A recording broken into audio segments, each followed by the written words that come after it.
Good morning, folks. This is Vince, the Evil Dungeon Master, the Evil DM, back with another episode of the Evil DM, the Evil Dungeon Master Universe podcast, where I talk about stuff that I want to talk about. Today, we're going to talk a little bit about dungeon design and dungeons, whatever. Generally, when I design a dungeon, I like to keep it at 12 rooms or under, unless I'm doing a mega dungeon, and then you want to make it multiple floors. And when you make it multiple floors, then you have something to worry about. But generally, dungeon you're going to keep under 12 rooms, so you don't get dungeon fatigue, or the group doesn't get dungeon fatigue. Uh, Personally, I know when I'm playing a role playing game, I don't want to sit in a constant fighting zone of dungeons. I like to role play. I like to, investigate. I like to discover. And just having a session where you're just running around a dungeon and killing stuff is just boring to me. But there are players out there that really enjoy that. So you have to cater to everybody in your group, not just one person. While the GM or the DM has to have fun when they're playing their game, so do the players. And remember, you're not a selfish person. You're trying to play a game to host people, and you like to be a person. You want to be a person that wants to cater to everybody. There's a lot of really good sites out there to help you um, design a dungeon. And dungeons don't actually have to just be for Dungeons and Dragons. It can be for superhero games. It can be for sci-fi games like Shadowrun or something. Shadowrun, it'd be just more of an abandoned building area with multiple rooms in it, because they have to explore a warehouse to find something. But the things I like to do is to make things a little bit more random. I like to grab a bunch of charts and put them together so that each room has a description and a general theme to it. And I like to make it random, so I'll do a 1d20 chart. So when I'm designing my dungeon, I could just roll on my chart that I've designed up and see if it makes sense. If it doesn't make sense, obviously don't put it. But that's one thing I like to do.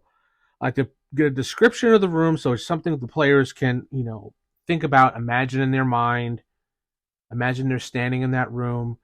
And then also, if there's a monster in there, maybe a 1 in 6 chance, I'll do it that way, that there's a monster in there. And sometimes I'll have the monster hidden, or sometimes I'll have the monster just right there in the middle of the room. It really depends on what type of feel I'm going for in the dungeon.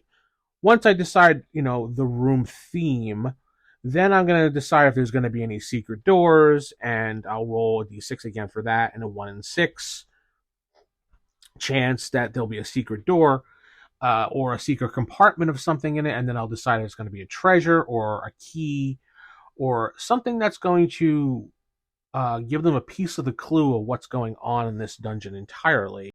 I find it interesting just to give little clues. Sometimes the best room that you can design is an empty room with a coin in the middle of it. I remember I did that one time for one of my games.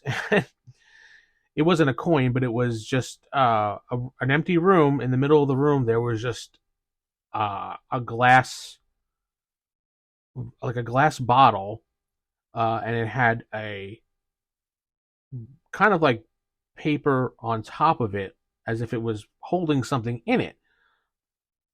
And I figured my group would go in and they probably just look at it and walk away, or smash it, or maybe even take it and just be at the end of it. And that's not what they did. They spent 20 minutes debating on what to do with this room. Should they go into it? What's on the stand that's holding this glass bottle? What's on the paper? Can I see it from here? What's on the floor? What's on the glass? What's on this? And I answered all these questions because these are valid questions to answer. But it was funny that the smallest thing could become the biggest thing.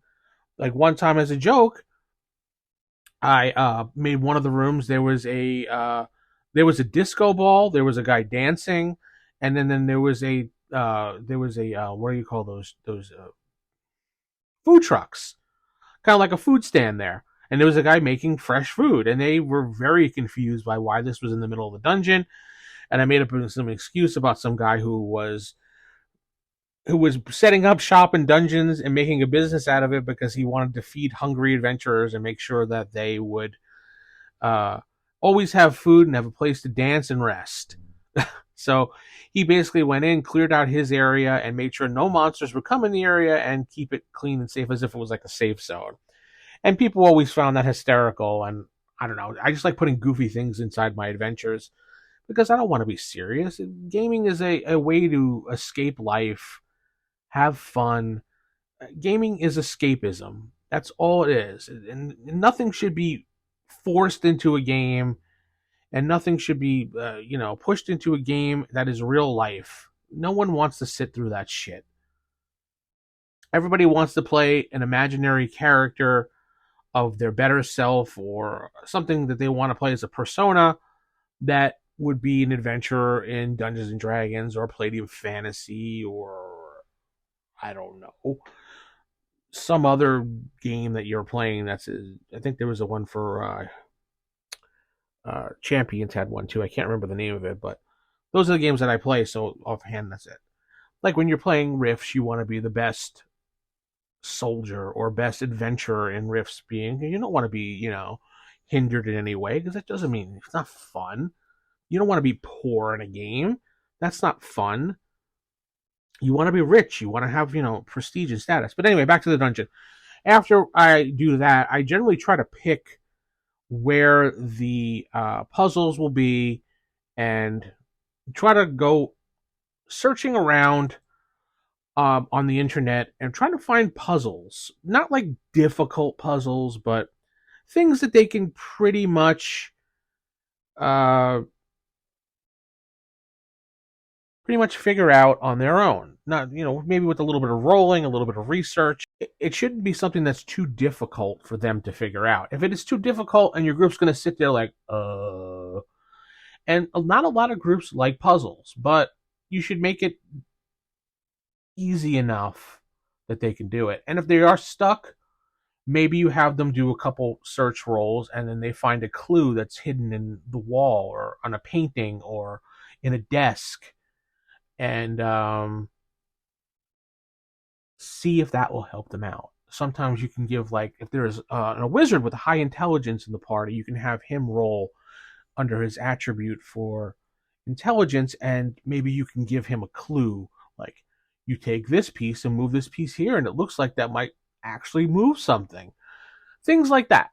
I know also, when building a dungeon, the longer you play or the later you play than you normally play will always give you troubles. I noticed that when we were playing like 10 to 12 hours a day, which we used to do here at my house before COVID hit, and now we play online for only a couple hours. But when we played here at my house, we would meet up at 12:30 and we would play until like 8, 9 o'clock every Saturday. And it was a thing that everybody did. They planned their week around it, and we joined here, and it was 10 of us here crammed in the room. And the later we got to playing, I mean, we took breaks, obviously. Everybody takes breaks. Take a break for lunch, take a break for dinner, take an hour here or there if you need to, just to, unwind, think about things. Sometimes there's a good stopping point, to leave everybody on a cliffhanger and walk away for a little while just to, soak it in and figure things out. But after, what I was saying, the longer you play, the less people seem to get into things. So, yeah. After that, generally I like to figure out the big bad of the dungeon and where to put him. And I try to put him in a way that they can't get to him right away or get to it right away. I want them to work up to it. So, and I know a lot of people have problems with this, that they'll put the big bad in a certain room and the players will go right for it and it ruins the whole entire evening. Who cares? Just move him. Just move the room. If they go right for the big bad room and you see that's supposed to be the pinnacle, the end, the big climax, move him to another room across the dungeon. No big deal. I've done that many a times. Just rework the room, swap the room with something else. Make a note to yourself on your paper or your computer when you're playing that you just swapped it around. No big deal. But yeah, I try to figure out who the big bad is, why he's there, and what he's guarding. And generally, after you defeat the big bad or the big theme of the dungeon, there is going to be the reward room, the treasure room, the thing that they're there for. And for that, I like to actually pull out an old book from back in the D&D 3E era called Diablo 2 Diablerie. It has such good random magic items that you can roll. There is tons and tons and tons of tables here to give you inspiration. Just randomly rolling.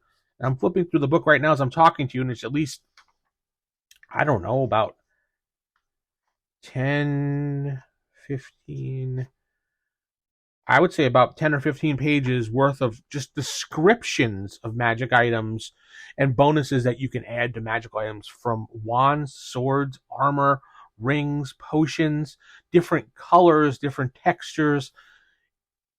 It's a good book. Actually, the Diablo series of D&D 3E books, and I think there was one for Advanced Dungeons and Dragons too at the time, second edition, was actually excellent for if you just wanted to dungeon crawl for the evening. You could play the 5 classes that is from Diablo, sit down and just dungeon crawl through the whole entire thing. You really didn't even need a DM. It was solo RPG before it was solo RPG. You could probably play without a GM, just you and your buddies, and randomly someone will move for the monsters, take turns doing it, so it's not the same person over and over again, but it's a fun time. So I would stack that room with some treasures, depending on your world. Maybe your world doesn't have a lot of magical items, like Palladium Fantasy. When I play that is a low magic world as far as magical stuff is concerned. So you're not going to find your typical, Holy Avenger and Vorpal swords in there, because those things don't exist. You may find your potions and you find your gold and your silver and things like that, but you're not going to find things that you normally find in Dungeons and Dragons. And that's why another reason why I like Palladium Fantasy is because low magic. I don't have to worry about giving magical items out too often. I give magical items out because I want to see the group advance. I want to see them get more powerful and move up, and that's a way to do it. But that's it. And once they finally reach that pinnacle room of treasure, then they can go back and go to the, maybe there's a quest giver or something, or they find another piece to the puzzle that will move them to the next place to go. And that's basically a good way to design dungeons. And I think 12 rooms is a good place to sit. I know some people say the 5 rooms, 6 rooms. No, I go with 12 because it gives a little variety, that you could plan some rooms that people maybe who are held captive, rooms where they could find supplies, rooms that they could find little items and things like clues, rooms filled with monsters, secret hidden rooms, things like that. But again, you have to know your group.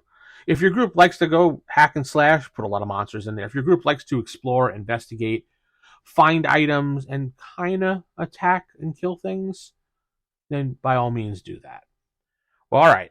This has been long enough today of me babbling, talking about dungeons, but dungeon design is a lot of fun, and playing in it sometimes can be fun. It just really depends on your style and your group. So with that said, I'm going to head out. You can always email me at askthedm at theevildm.com. That's my email address. Come here to, I keep saying Anchor, Spotify for my podcast, and you can leave a voice message. You can also go to ko-fi.com or ko-fi.com /theevildm and leave a donation if you want to help support my cause. With that said, I'm going to head out. Keep it original, keep it old school. Good night, and God bless everybody.